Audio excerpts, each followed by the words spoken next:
દાહોદ જિલ્લાના લીમખેડાની ધાનપુર ચોકડી પાસેથી કારમાંથી કરોડોની બિનહિસાબી રોકડ ઝડપાઈ છે। રૂટીન વાહન ચેકિંગ દરમિયાન પોલીસે એક કારમાંથી ₹2.56 કરોડથી વધુની રકમ જપ્ત કરીને વધુ તપાસ હાથ ધરી છે। પોલીસ તપાસમાં કારમાંથી શંકાસ્પદ 3 પાર્સલ મળી આવ્યા હતા, જે પાર્સલમાંથી કુલ ₹2,56,80,500ની ભારતીય ચલણી નોટોનો જથ્થો મળી આવ્યો હતો। આ રકમ દાહોદની આંગડિયા પેઢીમાંથી વડોદરા લઈ જવાતી હોવાનો પ્રાથમિક ખુલાસો થયો છે। લીમખેડા ધાનપુર ચોકડી પર વાહન ચેકિંગમાં હતા તે દરમિયાનમાં દાહોદ તરફથી એક એર્ટિગા ગાડી આવી, જેનો રજિસ્ટ્રેશન નંબર GJ23CD7376 નો હતો।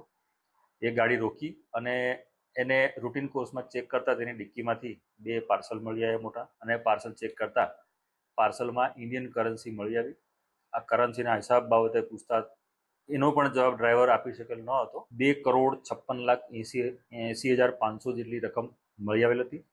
આ રકમને પોલીસે સીઝ કરી છે અને ટ્રેઝરી વિભાગને જાણ કરેલી છે, અને જે આ ઈસમ જે છે ડ્રાઈવર, તેને નોટિસ આપીને મુક્ત કરી દીધેલ છે।